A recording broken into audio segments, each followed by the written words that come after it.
The IT director for the school is Matt Frederickson. I've met with him 3 or 4 times. I've been at their facility at the Law Services building.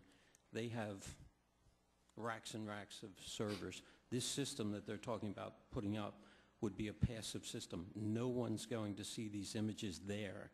The policy is that we would have our own server, which would store the images and be programmed to automatically eliminate day 15 or day 1 on day 15. The images would be stored for 2 weeks.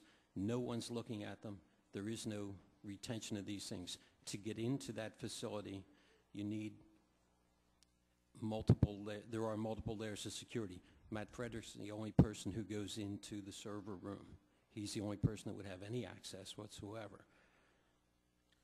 You are asking, I shouldn't say you are asking, the chief is asking, we are being asked to make a decision, though, involving some very, very complex technology. And I accept what you just said is your understanding of that, again, in turn received from the chief. But I'll tell you, I'd like to see that facility. I'd like to have a chance to talk to Matt Frederick, and I'd like to have a chance to maybe come up with some other questions which might naturally arise before I vote on this. I don't think that's unreasonable. You're right, it isn't unreasonable. What I don't understand... It's not unreasonable. I said you're right, it's not unreasonable. What I don't understand is why you didn't do this over the course of the last 3-4 months. Obviously, the mayor has had the opportunity to do it. He took it upon himself to do it. You know this is an issue. If you have these questions, why don't you get the answers? I haven't sought this. So that absolves you from your responsibility to do the research on questions in front of council? Don't take away from anyone involved in this proposal the absence of any preparation which would allow these questions to be answered. That's it, pure and simple. What we're being asked on is to take it on faith that the meetings the chief had with Mr. Frederick and his view of the system over at the school district is adequate. There are only certain people pushing this proposal, and it's not me. So I don't feel the need to go out and research this because I don't even think it's needed in the end as far as the public surveillance aspect. But the troubling part we're talking about at this juncture is the integration into the school district system. And again, you say it's not rushing, I say it is. If I have questions left which involve the policy itself, which needs to be more specific in terms of records retention and otherwise, and perhaps visiting the site, I think that needs to be respected. I think any council member has the right to have that done. But in the end, I think we cannot deny one factor, and that is that there's a new council taking office on January 4th, 2009. This should really be decided on their watch, and any questions which are outstanding, and there are a number, can be resolved then. There's no reason for us to go forward with this tonight. Other comments? Another question. This integration,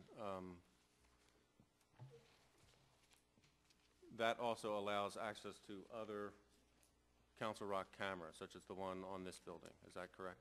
That's correct. Okay.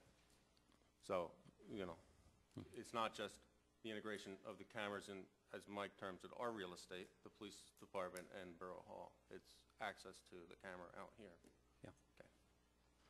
And it's not the access to the cameras in the school, as I understand it, unless there's some sort of emergency. That's a restricted access. By the way, this access also is not purely web-based. The access is, as we mentioned before, a virtual private network. Matt would have to install software on any computer which was to access the network. So the police car computers or the one computer at the police station would have to have a piece installed, otherwise they could not access. The point of my clarification of that is what we're actually talking about is access to the cameras on this building for the park. Thank you. What is concerning me about this discussion is we're finding out things little by little, and the things that we were asking for in writing. For example, I asked for the police policy, just got it. Okay? You said that you have information about records retention. I have nothing in writing.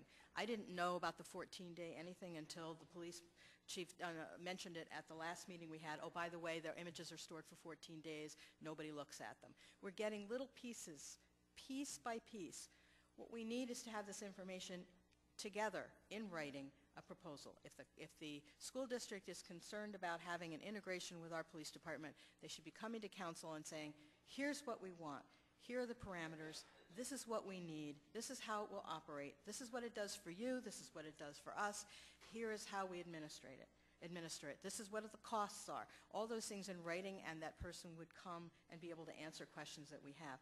But getting the information third hand from you, Mr. Mayor, or from the chief when he's here, when someone asks him a question, he says, oh yeah, that's the answer to that question. There are so many other questions that aren't answered, and so much that is not there available in writing to look at as a true proposal. So we're voting on something that we know very little about, and it's only as we ask questions that we get little pieces, and we don't know whether those are actually the true answers, whether there's more involved in it or not. We're not getting the full picture.